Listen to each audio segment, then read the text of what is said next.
page as well to get started.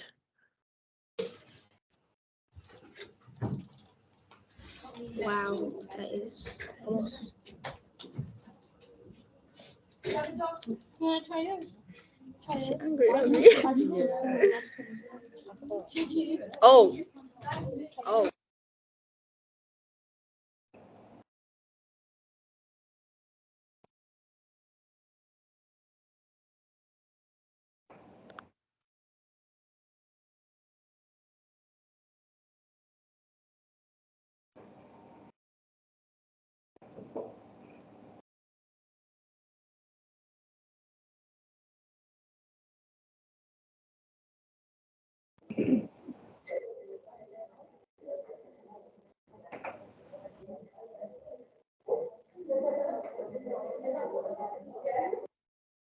Good morning, Leeds East.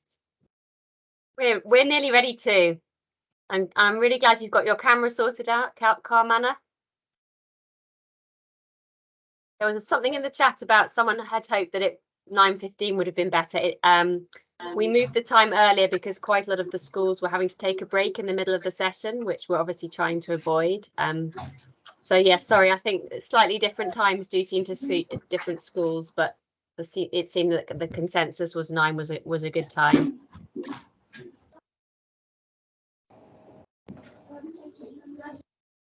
Lewis girls ahead too.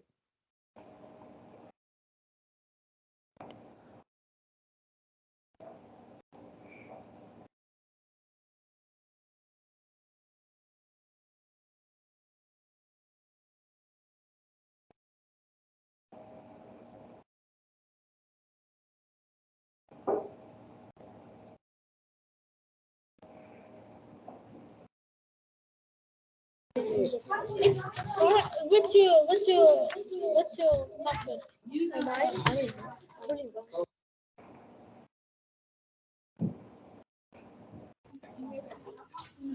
Oh, no, definitely. Look at the difference.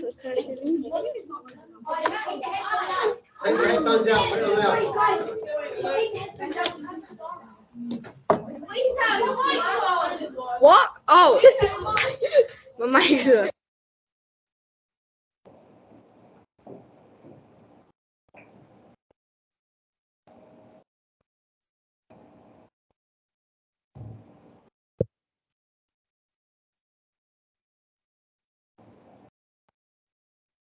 So yeah, we'll get started, everyone. Thank you for joining today, and welcome to our second session in the Girls Get Set program. This is our second Baker Hughes session as well, as a part of our 2-session program. So you've done our masterclass. So now is our career spotlight event. So just to introduce myself, my name is Laura. I work for Baker Hughes. I'm a materials engineer.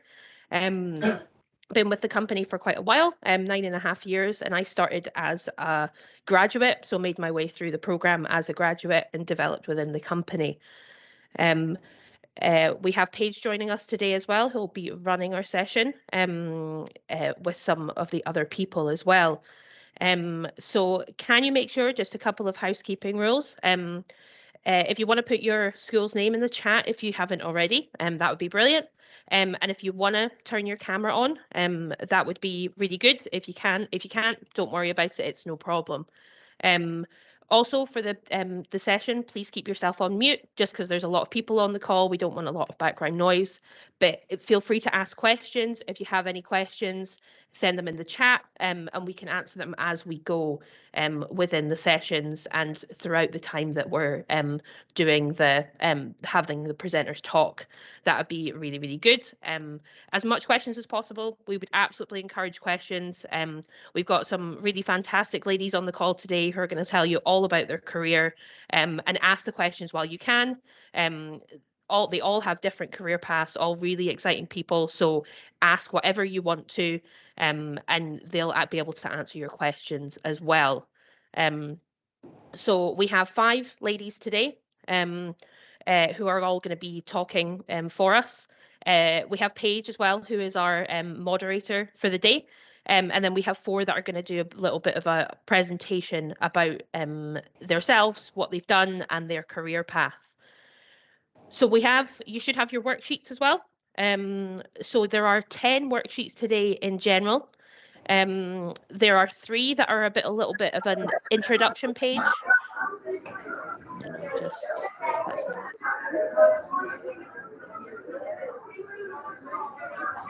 You could. Can you just please make sure that you're on mute, whoever that school is? Yes, come in. Thank you so much. Right, I don't know where it's gone. Lovely, Well done. thank you for that. So yeah, 9 pages in your book for today. The first 3 are a little bit of an introduction, tips for your career, things to think about. You've also got an introduction page to myself and Amy, who is my counterpart. She started the first session and she's at one of the schools. Give us a wave, Amy. There you are. A little bit about us, just so you can get a little bit of an introduction. The next 2 pages are a little bit of a summary of the 4 ladies you're going to meet today, and about their careers. And then the 2 that are really important today are the 2 worksheets to fill in. So make sure you're filling those in during when they're talking. This is 2 pages, half a page for each, just for you to note down some things about them, some questions you might have, and just anything you want to write down. So focus on those 2 pages for today. And then the last pages that you have are just some extra pages. You don't have to look at those today. Those are just a little bit extra. If you want to have a look into some other people that we have in the Baker Hughes business, we have a couple of extra ladies who have given just a little bit of a career update, a little bit of a quote that you can have a look at if you fancy doing some more investigation. No pressure, you don't have to. That's completely an additional point. So I'm now going to hand you over to Paige, who's going to be running the session for you. And yeah, any questions you have, stick them in the chat and we'll answer them as we go. Good morning, ladies. Hope you're all well. So we're going to start this session off with a Menti. I hope that's right with all of you. So I'm going to pop the code into the chat. If you could all get your phones out and log on, that'd be great. So the code is 19306307. I have popped that in the chat as well. If you need it again, please don't hesitate to ask.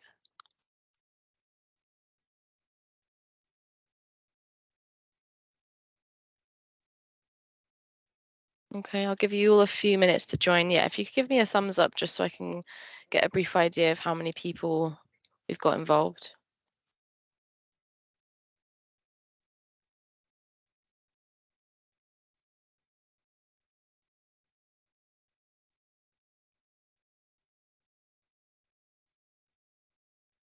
The code is 19306307. Just checking that you can all see my screen okay? Yeah. Fantastic. All good, Paige. Okie dokie, right, I think I'll start. So we've got... Sorry, Paige, just for a repeat of the code. So the code is 19306307.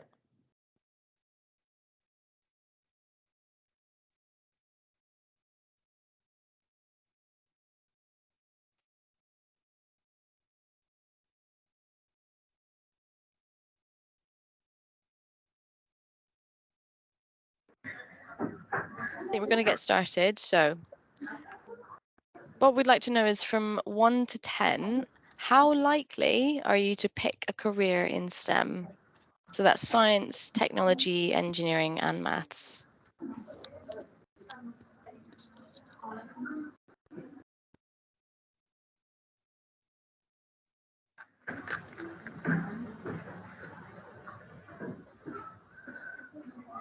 Oh, we're sticking around the kind of 5 out of 10 mark here. I'm surprised about that. I would have thought it would have been a little bit higher. Come on, ladies.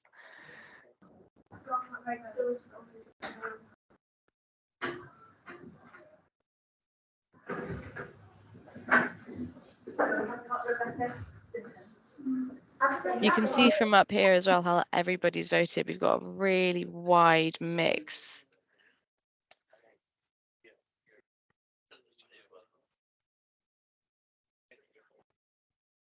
I'm glad that nobody skipped the question as well.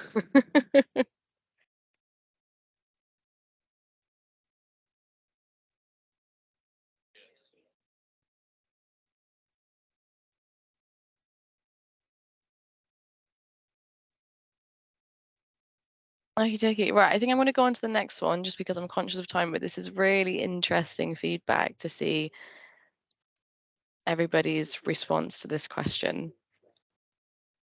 So the next question is, tell us what you liked about the masterclass last month.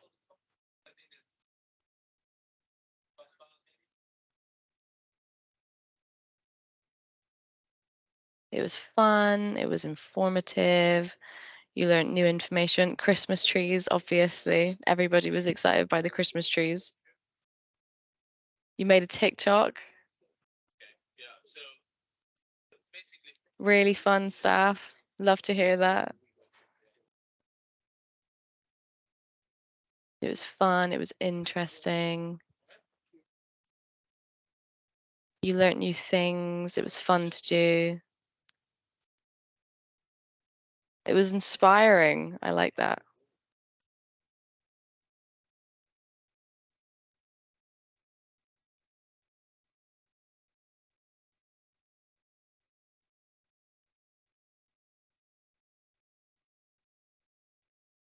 Amazing. Right, I'm going to share the results of this after.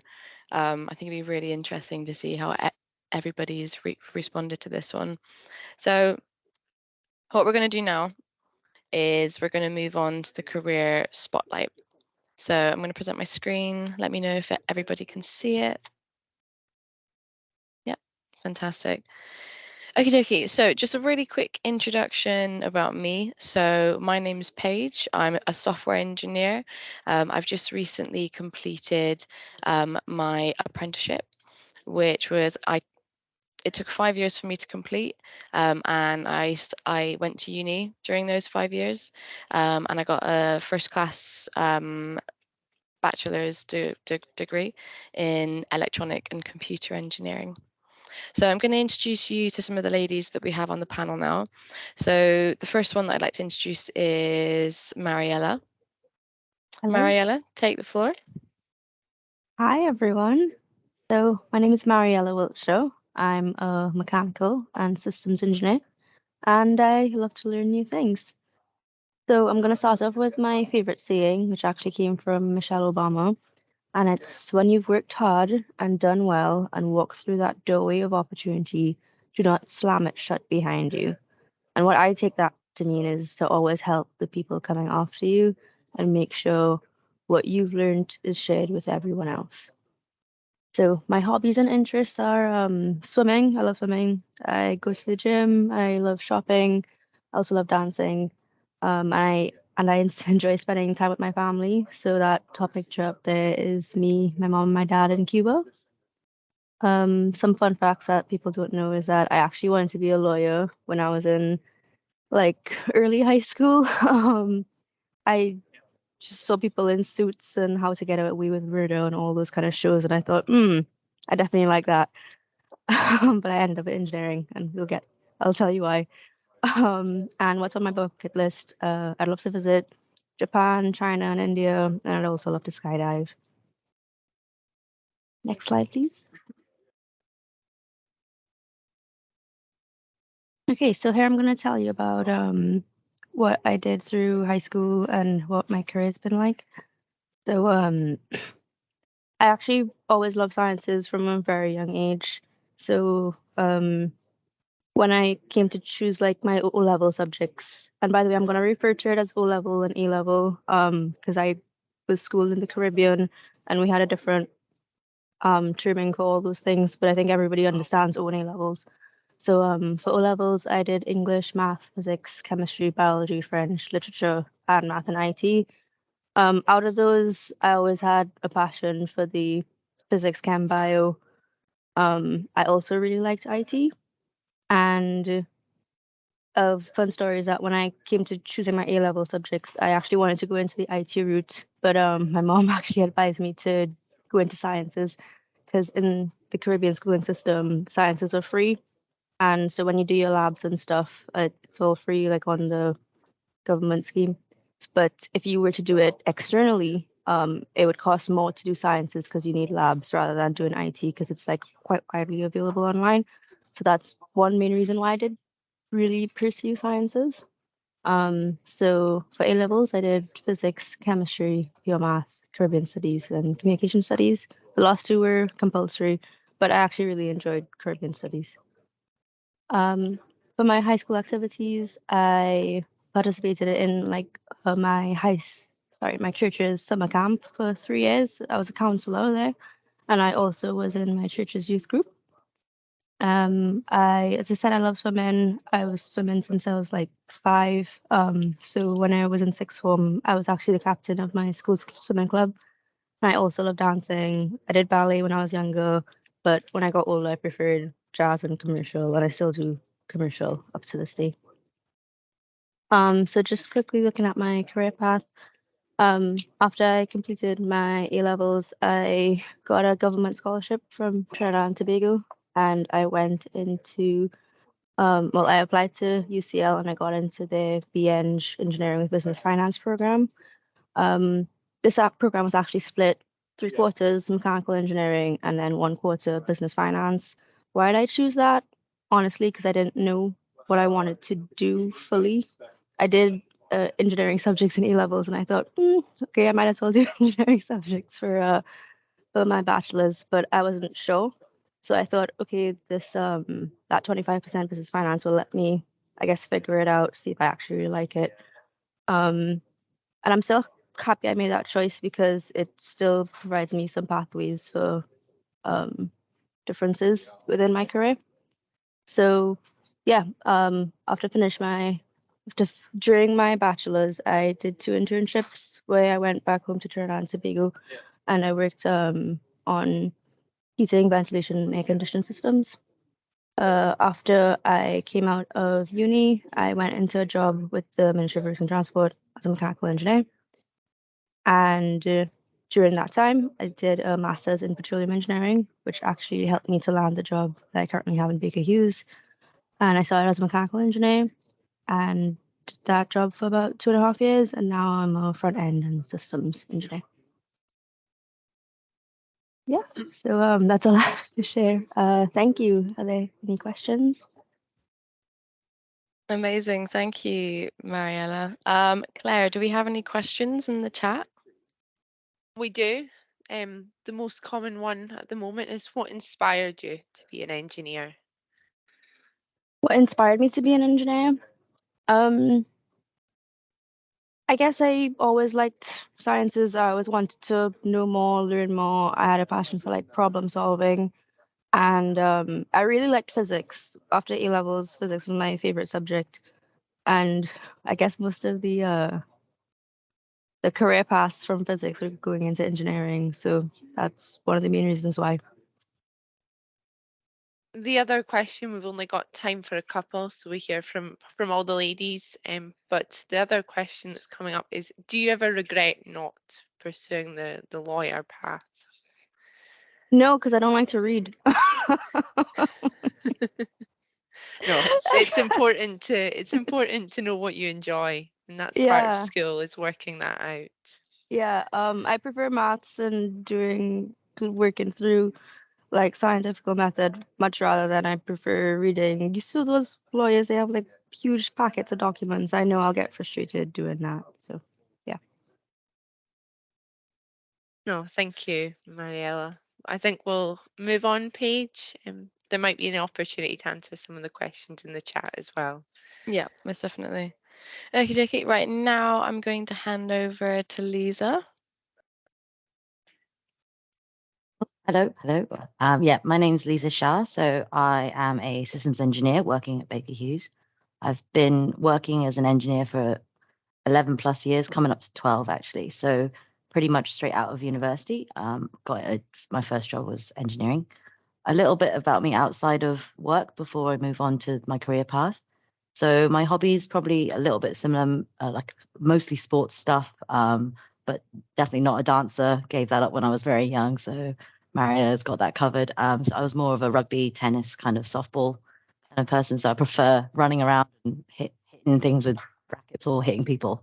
So it's something that I think is actually very important. Having hobbies outside of work is a good way to, take things off your mind, calm down, like reset yourself and, have a bit of fun basically.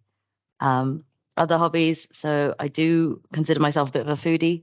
Obviously, depending on where you are, there's loads of restaurants and things to try. So I do like to go out and, meet up with friends and try new things. Also do a bit of sort of graphics design, video editing stuff for some artists, musicians. So social media posts, all that kind of stuff, playing around with Photoshop or Illustrator, those kind of softwares for pretty much any sort of social media post that we try and put out, as some of my friends are very talented musically, but not so much with the graphic design side of things. So try and help out there. And then other interests, sort of stand-up comedy.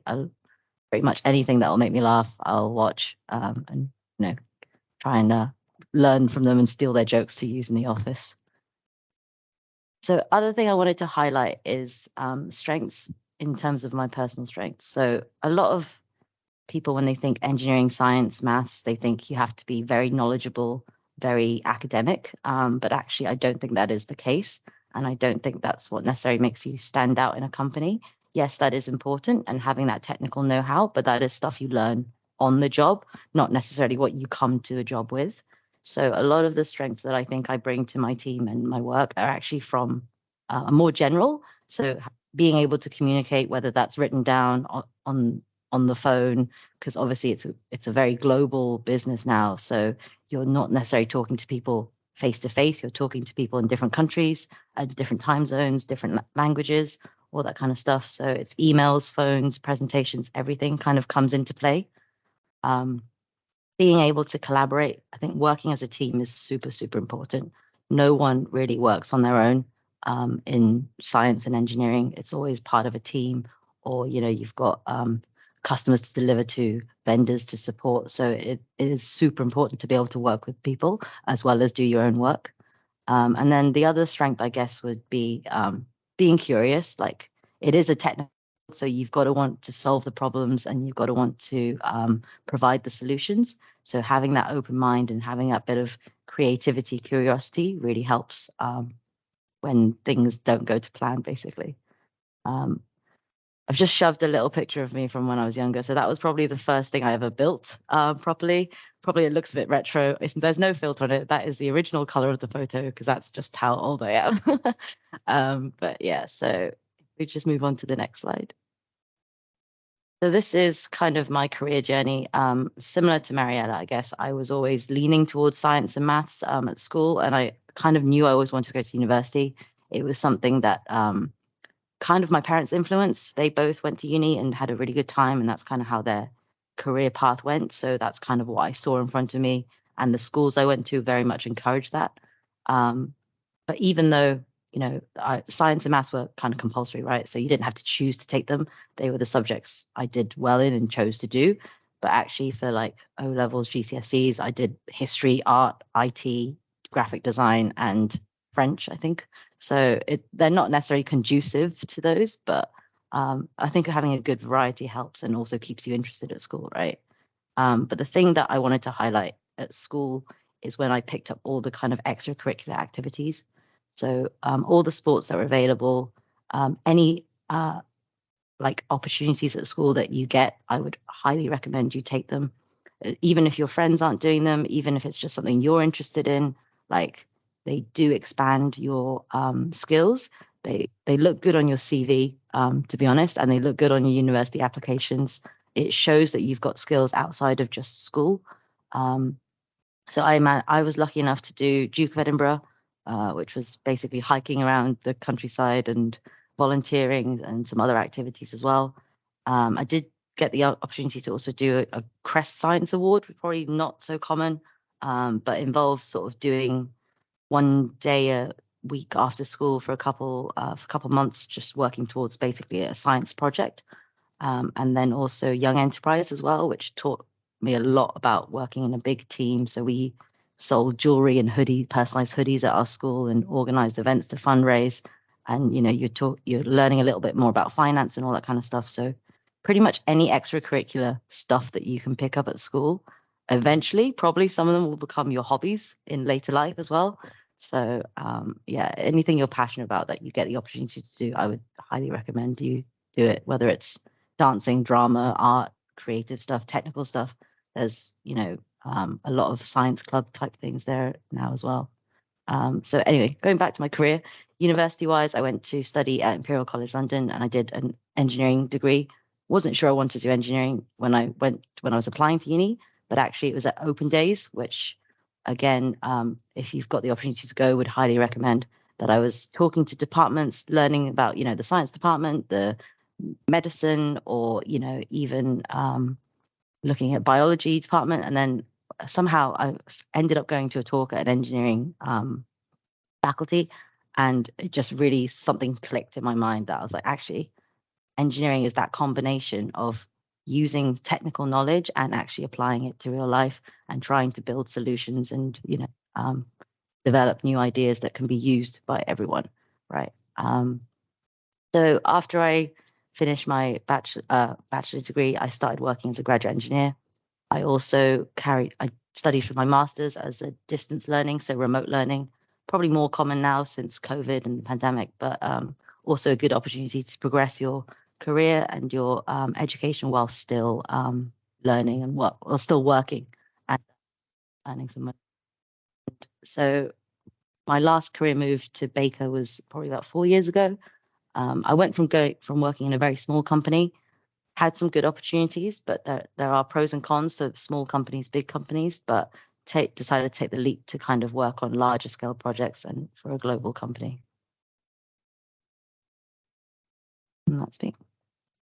Amazing. Thank you, Lisa. Claire, I'm going to hand over to you again for questions. So again, we've seen lots of really good questions, so I will just pick out the most common ones. One of them being, can you describe what a systems engineer is? So I'm going to use the example of building a house, right? So you've got plumbers, electricians, you've got carpenters, right? A systems engineer is kind of making sure the whole house fits together, like that the gap for the windows is there, and then you've got the specialist doing that job, and you've got to supply the house with water, but you've got the plumbers to actually do the kind of nitty gritty. So it's very high, it's a bit higher level, and you sit above the discipline engineers. So I work with mechanical, electrical, software teams, and you kind of make sure the whole thing fits together. And if they change something in their design, is it going to affect the rest of the system? So you kind of specify what you want and then work with the disciplines to actually produce it. I don't know if that's quite clear, but it's kind of a higher level engineering that sits above the more specific, detailed ones who are the specialists in that field. No, I like the analogy of building a house. Hopefully everyone else can relate to that. I certainly did. The other quite common question is, you talked at the start about how you really enjoy sports. You play a few different sports. Did you ever consider going down, maybe a route that took you down one of your hobbies for a career? I had dreams of being a Wimbledon ball girl at a very young age, but I loved playing sport, but I was never great. And I was very aware that if you wanted to compete at that high level, you've got to dedicate yourself and train every day, and it's a very competitive field. Yeah, basically I wasn't that good, but I still enjoy it and I still do it. So no, I don't think that would have quite been a successful career path for me. No, it's good to stick with what you're good at. It's been Yeah. been a common theme so far. One final question.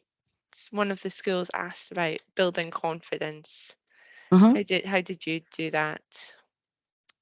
So one, I think I was quite nerdy at school. I was not necessarily the loudest, but I just basically did everything that I wanted to do without considering my friendship group in a way. So if I wanted to go to a science club, I would just go. And then when you're there, you meet people who are like-minded, and that kind of helped me build up my confidence. And also, I think it's a little bit of fake it till you make it. You know, you see people getting on stage, you see people doing this, that, and the other, performing, and it's a bit of a copycat. If you find someone that you think, oh, I love the way they present, or I love the way they talk, or the way they tell a story, just keep consuming that media and trying to pick up hints and stuff. Like, I don't think there's any one moment that you go, oh, I'm going to just be able to do this now. It's a slowly having just that little bit of focus of, right, today I'm going to ask a question. Today I'm going to chat to this person. And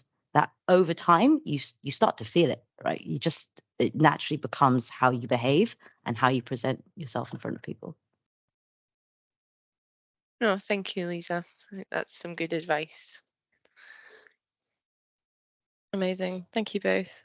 Okay, right now I'm going to hand the floor to Natasha. Thanks, Paige. Good morning, everyone. Thank you very much for having me today. I hope that you're enjoying this so far. So my name's Natasha Codman. I'm 35 years old and I live in Bristol with my 15-year-old son.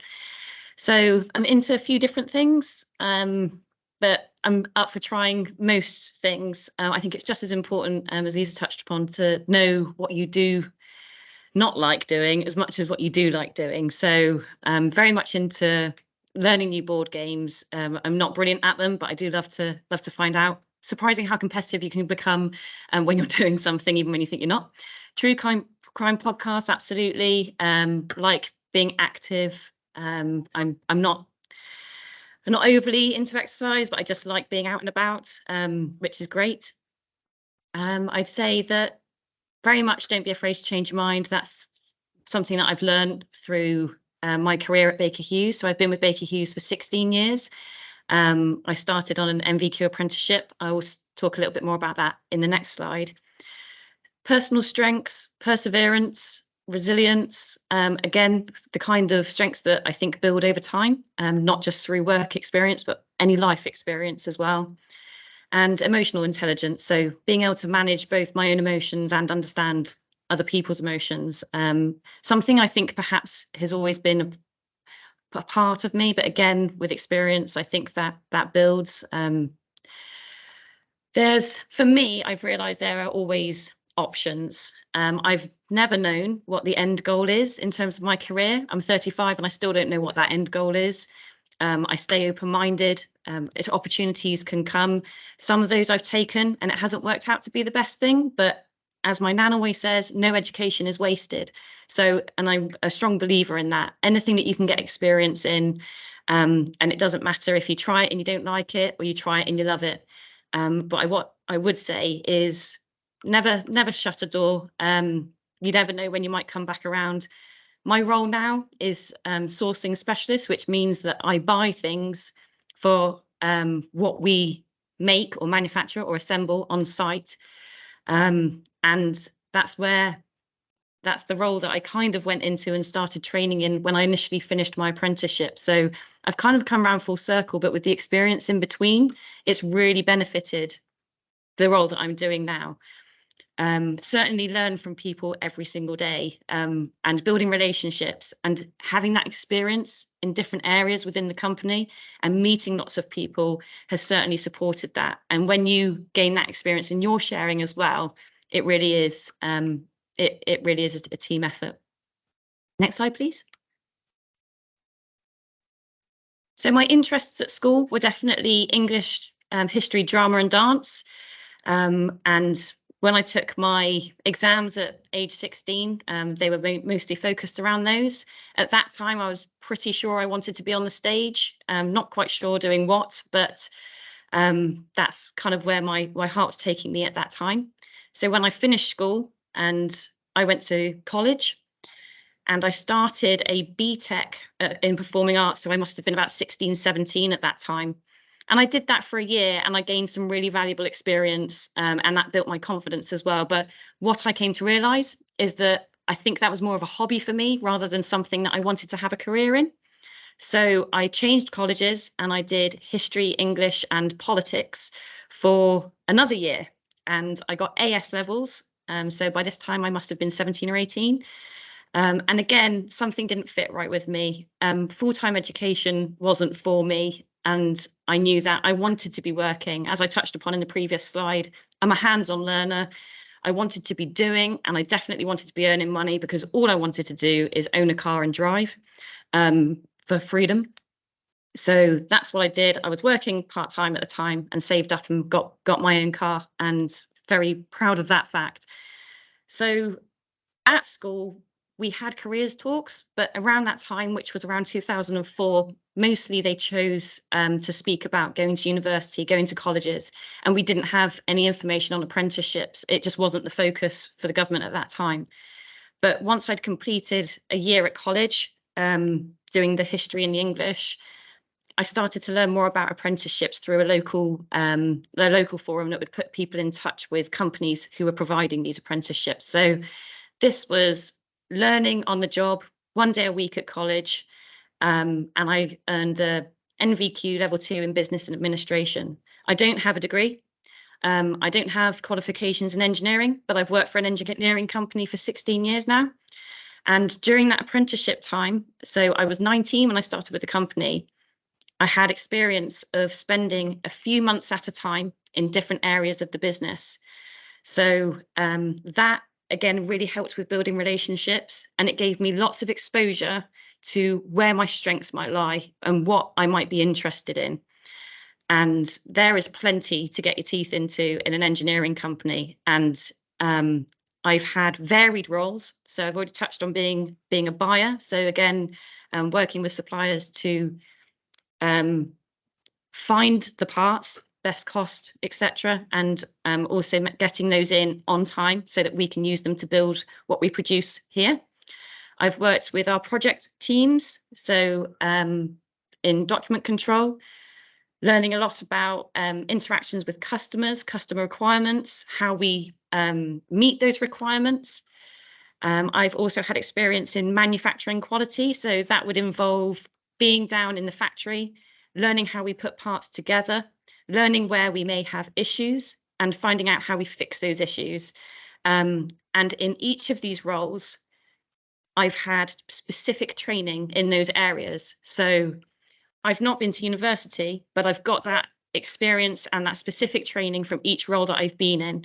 And that's been really beneficial for coming back round into buying and sourcing, so buying stuff, and really helping with those strengths. And I'd say that, again, if you ask me where I want to be in 5 years, I'm not sure. I want to be good at what I do. And I think asking questions, as Lize touched upon, being curious and learning from people around you, it's key. And getting stuck in, getting your hands on where you can. And again, I say again, not being afraid to change your mind, not being afraid to say, do you know what, I've really enjoyed doing this, but I've looked at that and I think that looks really good. I might give it a go. That's okay too. So that's my career journey and a little bit about me, and I'm happy to answer any questions. Thank you. Amazing. Thank you, Tash. Right, okay, what questions do we have for Natasha? So Lewis Girls would like to know what your favourite board game is. Oh, so we've got quite a few versions of Villainous. I don't know if anybody's had a go with that. It's taken me a long time to get my head around it. So there's Disney versions of Villainous. So my son is very much a supporter of the villains out of the Disney films rather than the heroes. They just seem to be a little bit more gritty and a bit more interesting, I suppose, maybe. So that's great fun. Classics like Monopoly and Cluedo, definitely into those, and always up for a challenge. So we've recently picked up one called Root, which has been quite a big one to get a head around. It's a bit more of a strategic game, but very, very good for keeping your brain on go, and surprising how competitive I can be when it gets to it. I see 2 questions here that I think I can link together. you said you have a son who's a similar age to the girls who are taking part in Girls Get Set. Does your son have any interest in a STEM career? And the other question I saw is, what advice would you give someone who might be interested in a STEM career? So firstly, my son isn't interested so much in a STEM career. His strengths, he's an academic person and he is strong in those areas, but at the same time, it's just not something that interests him as a career. So it looks like he might be going down the English literature, sociology, history route. And the advice I've given him is very much for his GCSE exams. So that's the exams that he'll be taking next year, is to pick the things that he enjoys, because naturally that will be the things that he will do well in, and also may lead him into something that like a career that he wants to do as well. So again, I've given him the same advice. Stay open-minded. It's great to have a goal, and it's equally fine if you diverge from that. So, and sorry, Claire, could you remind me of the other question, please? No, you covered them both. Okay. Advice first, yeah, advice for someone wanting to go into a STEM career, or just advice in general for picking subjects. It's good. It's good Just, to have these conversations. Yeah, and if I can just quickly say as well, in terms of STEM, hopefully what I've demonstrated is that my strengths aren't in maths, certainly, but I've had a career at an engineering company, and there's lots more to it. There's so much more, and I've picked up things that are maths and science related without almost even realizing it, just from being involved in different roles. So yeah, it's ask questions, and being involved in programs like this are great, because you really start to speak to people who are doing the roles. Thank you. No, thank you, Natasha. It's really good to hear from someone with a different career path. Thank you. Lovely. Okie dokie. Right, now I'm going to hand over to Michelle. Okay, hi everybody. Okay, my name's Michelle. I'm 42 years old now, and I've been at Baker Hughes now since leaving university. So I'll just give you a little bit of background about me. So to start, I'm married. I actually met my husband at work, so that was a good career choice. Joining here, and I've got two boys, one who's 5, who turned 5 last week, and one who's 9. So yeah, I kind of joined this business. It was formerly known as Wellstream, right, based here in Newcastle in the northeast of England.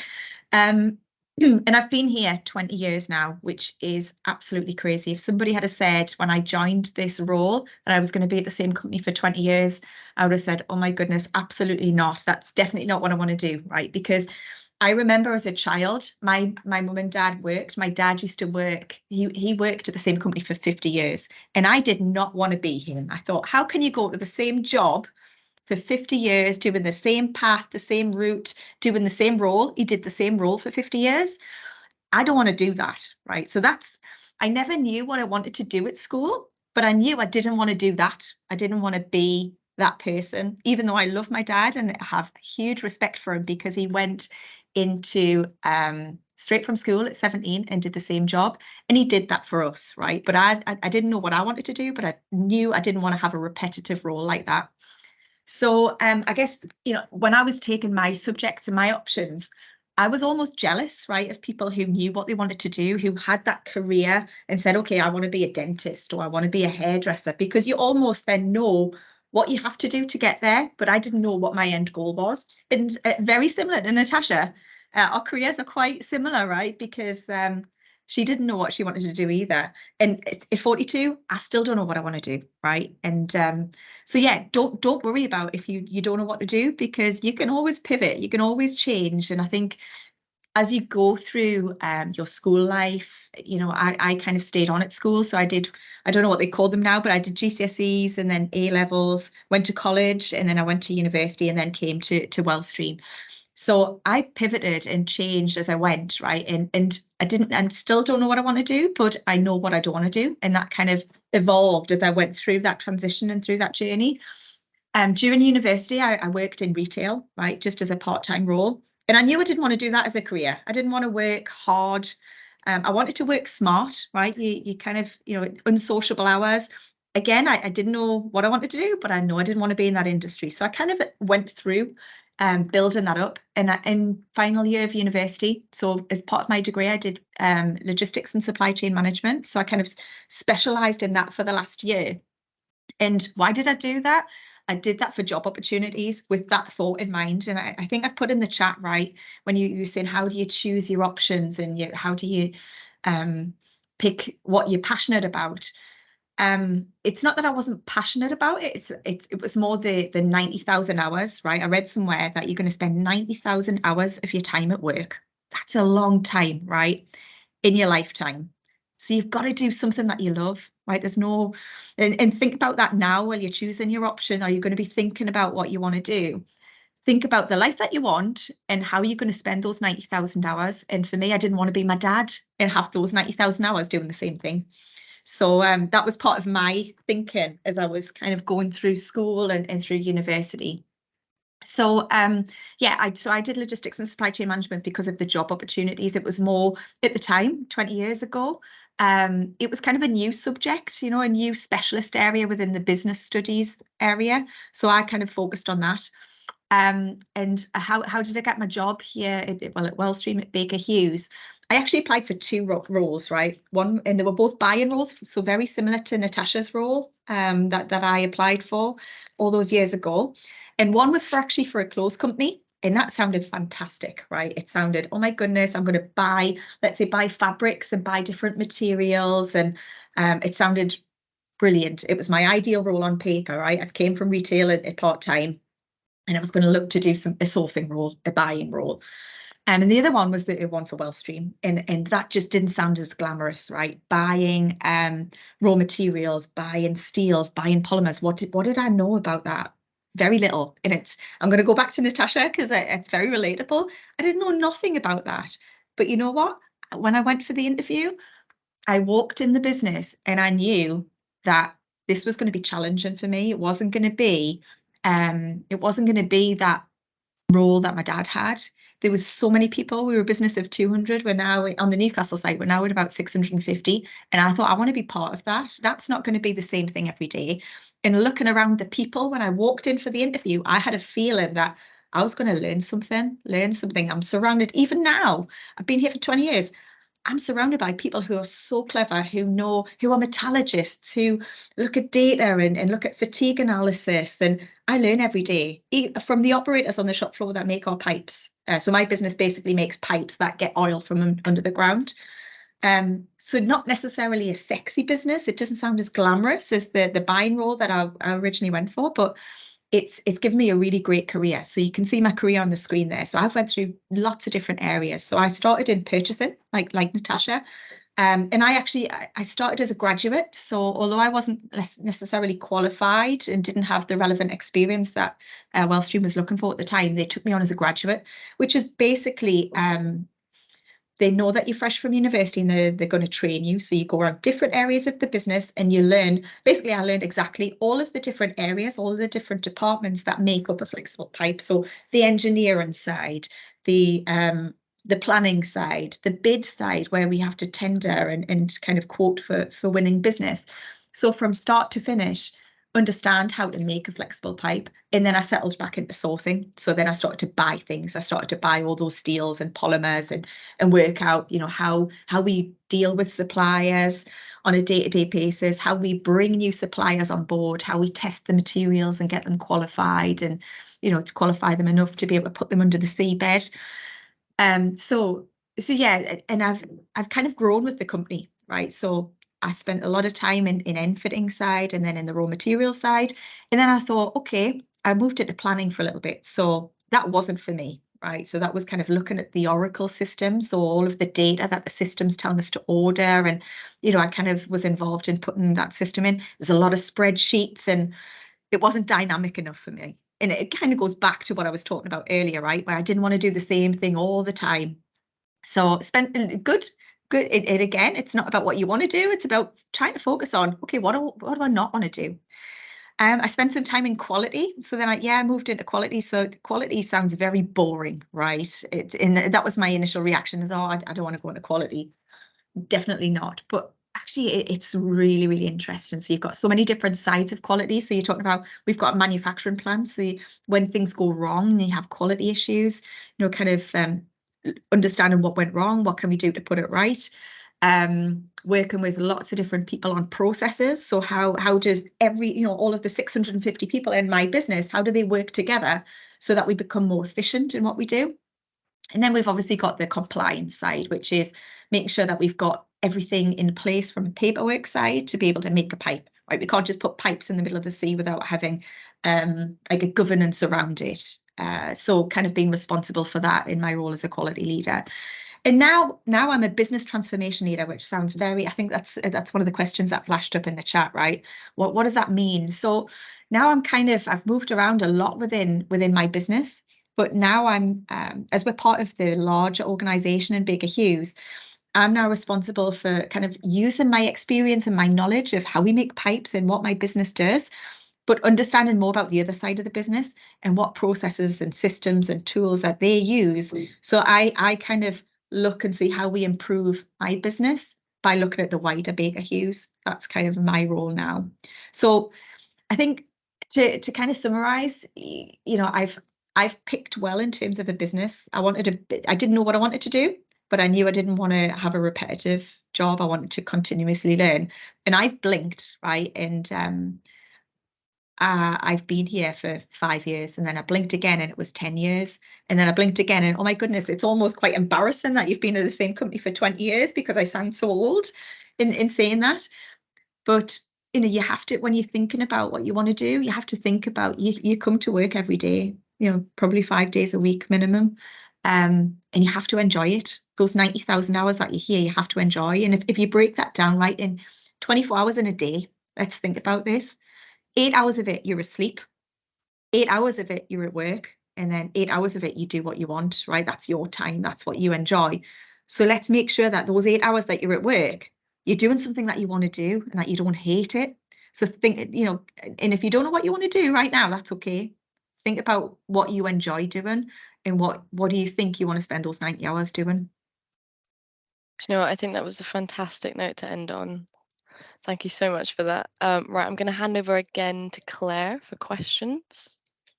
Yeah, thank you. Michelle's been answering questions in the chat already, so we will. Yeah, sorry, I was answering somebody else's questions before. No, it's sorry, good. Natasha. Everyone's take on the questions is good. I wish we had more time. So I will just ask one question before we move on to the Mentee at the end. And it's from Lewis Girls, and they want to know about challenges that you face in your current role. What is difficult in your day-to-day? I think the biggest thing for me is communication and your network, right? And when we talk about network, that's your people connection. And I kind of mentioned, it's 650 people work in my Newcastle facility now, right? But also we're talking about thousands within the Baker Hughes organization. And you have to learn, I think, one of the biggest skills that you learn in life is how to communicate with people. So the way I'm talking to you guys now, it'll be different to the way I'm talking to some of the senior executive team, later on today, or how I would talk to somebody on the shop floor versus how I would talk to somebody, kind of in engineering. So I think how you present yourself is very important. And some of the challenges I think is that probably the biggest challenge is finding kind of your way in how you present yourself. I think early on I used to hate presenting. This would have filled me with dread when I was younger, thinking all of these people and they're all listening to me and everybody's listening to me. But you know what? What's the worst that can happen when you're sitting here talking to you guys? Nothing's going to happen. People are going to go away and hopefully not forget everything I've said, but going to forget about it. So that was probably the biggest personal challenge I had, was in terms of the presenting and kind of believing as well in myself. Let's say I'm surrounded by a lot of really clever people, right, within our field, and thinking, do I know as much? And I think, Natasha, you mentioned as well, kind of an engineering background. I don't have an engineering background, but you learn as you go, and you kind of, as long as you've got that hunger and want to learn, you're going to be like a sponge to soak up all of that knowledge and being surrounded by those people. That's what I love about the business. But the biggest challenge certainly was the presenting for me. Thank you, Michelle. We'll hand back over to Paige, who's got some questions and Menti to end the session. Lovely. Thank you, ladies. That was really enlightening. Right, so we're going to finish the session with the other half of the Menti. So if I could ask you all to get your phones up again.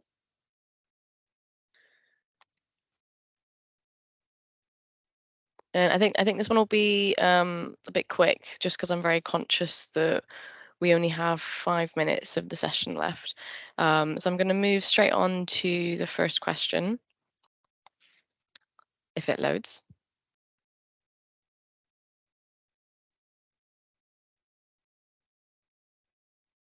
Okay, right. Give me a second. Apologies for this.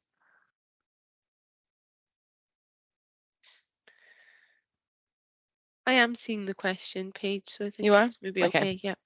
Fantastic. Right. So what have you liked about the session today? We learned about each presenter. It was fun, career paths. It was informative. Lots of different career paths. Learning about all the jobs, about the career journeys, the people that were involved.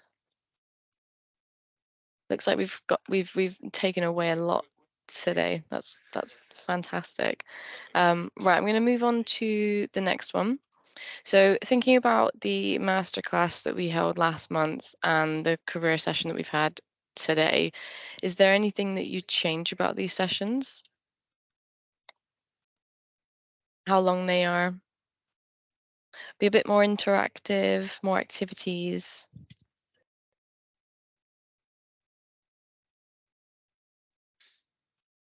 Yeah, we're seeing that people want to make it a bit more interactive. Okay, we'll bear that in mind for next time. So some great feedback. Thanks, everybody. And then we've got one more question to end the session, which is from 1 to 10, how much are you enjoying Girls Get Set so far?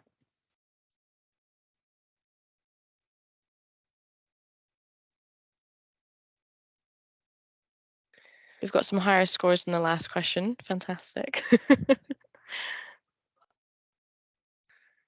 I think that's quite a good score so far. We've got lots more to come. When Girls Get Set, there'll be lots of events next year. So yeah, starting from a base of 7 is not bad. Yeah, completely agree. And I think that if the girls want to get more interactive, I think that from the start of next year, I think that you're definitely going to see a lot more of that. Fantastic. Okie dokie. Right. So for the results of this Menti, I'll make sure to share them. And with some of the outstanding questions that you have for some of the ladies that have been on the panel, we'll make sure to collate all of those questions and any of the responses that they have, we'll make sure to share with you as well. So yeah, thank you so much for that, Paige and Claire. Really, really good session. I hope everyone really enjoyed it. I hope you had a really good time. That is our final session from the Baker Hughes side. We've had the 2 now, but look out for things coming in the new year.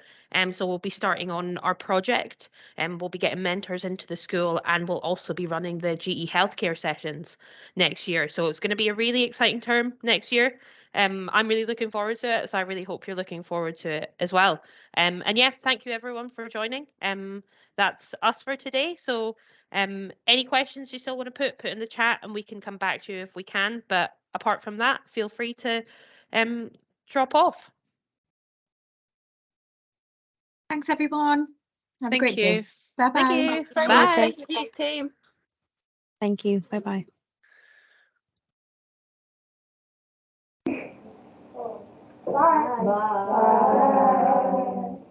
Bye.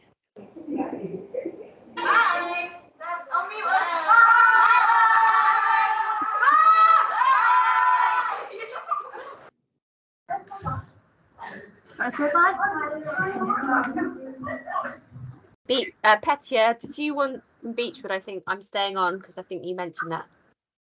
To ask a question. Yes, yes, it's just yes, thank you, Rosalind. My girls are excited. Thank you very much for everything you've done so far. It has been absolutely amazing. Next session is the 28th of February, if I'm not wrong, isn't it, Rosalind? Yeah, that's the G Healthcare Masterclass Yes. session. Would you be able, I know you, girls, can you just, yes. On that day, we have been invited, and I'm taking the girls with me to PwC in Watford for another workshop. If we can have the recordings, we'll catch up with the work if that's okay. Thank you. Yeah, of course. And just to let you know as well that I was going to email you today because we have a date that we'd like to propose for running the carbon footprint project as well. Okay, perfect. The questions I wanted to ask is from January, we're starting to work with the company called Speakers for School, and they are looking for employers working with the students for 3 days. One is to come in the school. Second day is getting the students to do work experience in a company. And the third one is a self-reflection back in the school with pupil premium students in either year 10 or 11. Would you be interested? It's not for me. Is the company asked me if I can suggest a company who are willing to support schools. You don't need to answer straight away. Would you mind just dropping it to me on email? And then I can ask a few colleagues as well. Yes, I know sure. Speakers for Schools are really good. Worked with them in the past. Yes, So see what's possible. It's 5th of March, Petia, we're thinking of for the Carbon Footprint Project Day, just while I have you. So okay, yes. you can maybe have a look, and then there'll be a pre-briefing beforehand with the students about a month beforehand. Yeah, but I'm going to send you a message so you don't have to remember everything. Thank you so much. Thank Okay, you. great to see you today. Happy. Thanks so much. New Year. See you in the new year.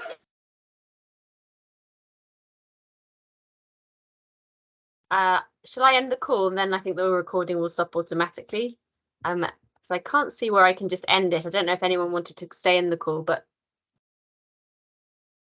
now stop recording. Here we go. Let me do that. Yeah.